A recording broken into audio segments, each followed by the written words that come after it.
Halo semuanya, saya Feryano Rizky. Selamat datang kembali di video pembelajaran ini tentang struktur data dan pemrograman yang membahas algoritma merge sort dimulai dari konsep dasar sampai implementasi ketiga bahasa pemrograman yaitu C, Java, dan Python. Di video sebelumnya, kita sudah membahas konsep beserta contoh kasus algoritma merge sort. Di video kali ini, kita akan lanjutkan pembahasan mengenai pseudocode untuk memahami bagaimana cara kita mengubah konsep menjadi kode pemrograman. Kita akan gunakan referensi pseudocode yang ada di buku CLRS. Preview buku ini sudah kita bahas di video sebelumnya. Alasan kita gunakan pseudocode ini karena susunannya yang ringkas dan independen bahasa pemrograman apapun. Di sini kita punya dua fungsi. Fungsi pertama merge sort yang memiliki 3 parameter atau 3 input yang akan diproses fungsi ini, yaitu A adalah array, P adalah indeks elemen pertama yang akan kita urutkan. Nah, biar lebih mudah, kita ambil contoh array ini. Maka P di sini adalah indeks elemen pertamanya yaitu sama dengan 1. Kemudian R adalah indeks elemen terakhir. Dan array yang akan kita inputkan ke fungsi ini bernama array A. Jadi P adalah index of the first element, atau indeks dari elemen pertama yang akan kita urutkan. Penulisan elemen di sini saya singkat LILT. Dan R adalah last element index atau indeks elemen terakhir. Jadi yang akan kita passing ke fungsi merge sort adalah A1,8. Ini kita sesuaikan dengan contoh bahasan sebelumnya. Kita passing value array A dari indeks 1 sampai 8. Setelah kita lakukan passing value ke fungsi, kita lanjut mengecek apakah P lebih kecil dari R. Ini P dan ini R. Yang sudah pasti bahwa P lebih kecil dari R.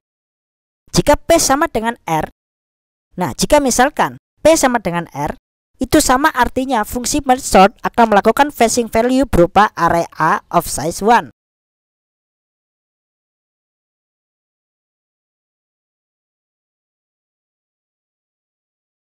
Atau array 1 dengan 1 elemen.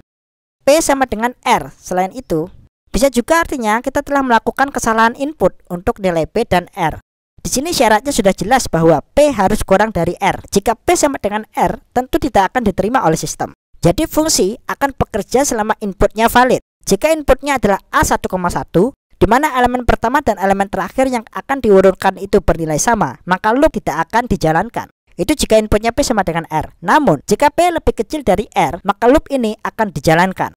Kemudian proses akan dilanjutkan dengan menghitung key. Jadi apa itu key dalam kasus ini? Key adalah nilai dari operasi P plus R dibagi 2. Ini disebut floor function. Misal 8,2. Operasi floor 8,2 akan mencari bilangan bulat terdekat yang lebih kecil dari 8. Maka hasilnya di sini 8. Lalu misal berapa floor dari 8,9? Floor 8,9 sama dengan 8. Operasi floor pada dasarnya akan mencari bilangan bulat terdekat yang lebih kecil dari nilai real yang kita input. Jika ada kita jumpai angka di dalam operator seperti ini, maka ini disebut floor function atau fungsi lantai. Selain itu ada juga cell function atau fungsi atap yang operatornya seperti ini. Misal cell 8,2 akan mencari bilangan bulat terdekat yang lebih besar dari nilai yang diinputkan. Hasilnya 9. Inilah fungsi cell. Kembali pada kasus kita. Di sini kita gunakan floor function dikarenakan P plus R ada kemungkinan hasilnya tidak habis dibagi 2. Oke. Jadi semua hal ini perlu kita catat bersama karena kita sudah memahami apa itu fungsi floor dan cell dan bagaimana floor dan cell direpresentasikan dalam pseudocode ini. Maka berapakah hasil dari key ini? Key sama dengan P plus R lalu dibagi 2. Masukkan operator floor. Floor 9/2 sama dengan floor 4,5 yang hasilnya adalah 4. Jika kita perhatikan, semua baris ini adalah proses rekursif. Jika teman-teman paham beberapa teknis pemrograman, pasti pernah melihat bentuk rekursif.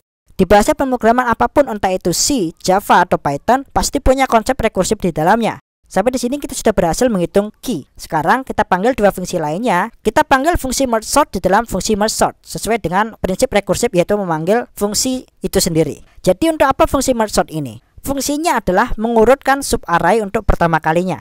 Sehingga ketika diberi input array 1 sampai 8, fungsi merge sort akan memproses input array ini. Proses merge sort di APQ. Lakukan merge sort A1 sampai 4 terlebih dahulu karena Q atau key sama dengan 4. Setelah selesai, lakukan juga merge sort pada A5 sampai 8 sesuai bagian ini, Q plus 1 sampai R. Semua tahapan ini menggunakan konsep rekursif. Setelah fungsi merge sort ini selesai menjalankan tugasnya, lakukan tahapan divide atau pecah array. Pertama, kita punya input, panggil merge sort untuk array berindeks 1 sampai 8, lalu pecah dengan memanggil merge sort menjadi array berindeks 1 sampai 4 dan 5 sampai 8. Lakukan lagi. Ketika kita jalankan merge sort di sini, di mana ketika array ini tidak berukuran satu elemen, maka lakukan kembali proses pemecahan array menjadi array berindeks 1 sampai 2 dan 3 sampai 4. Lalu pecah lagi menjadi array berindeks 1, 2, 3, 4. Di sini saya tulis sesuai indeksnya ya teman-teman. Jadi sekarang kita sudah punya array satu elemen. Lalu apa yang terjadi selanjutnya? Loop ini tidak akan dieksekusi lagi. Fungsi rekursif di sini digunakan untuk memecah atau membagi array sampai menjadi bentuk terkecilnya, yaitu satu elemen. Itulah yang dilakukan fungsi rekursif ini. Terakhir ada satu fungsi lagi, yaitu merge. Lalu apa yang dikerjakan fungsi merge? Mari kita lihat sekilas pseudocode untuk fungsi merge. Detailnya nanti kita bahas di video berikutnya. Jadi singkatnya yang dilakukan di sini, ketika merge sort memproses array dari indeks P sampai R, secara langsung juga akan memanggil fungsi rekursif selama ukuran array tidak satu elemen.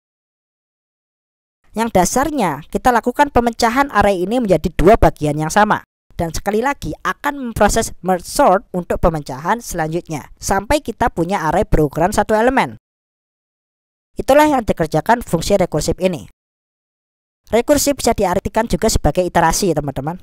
Itulah yang dikerjakan fungsi rekursif ini. Selain itu, ada fungsi lain juga yang dipanggil, yaitu fungsi merge yang bertugas menggabungkan array. Di sini ada tahapan operasi divide atau pembagian array menggunakan rekursif, dan ada pula tahapan operasi merge atau penggabungan array yang juga dijalankan secara rekursif. Di video selanjutnya kita akan bahas lebih detail bagaimana pseudocode untuk operasi merge atau operasi penggabungan array bekerja. Jadi terima kasih telah menonton, sampai jumpa di video berikutnya.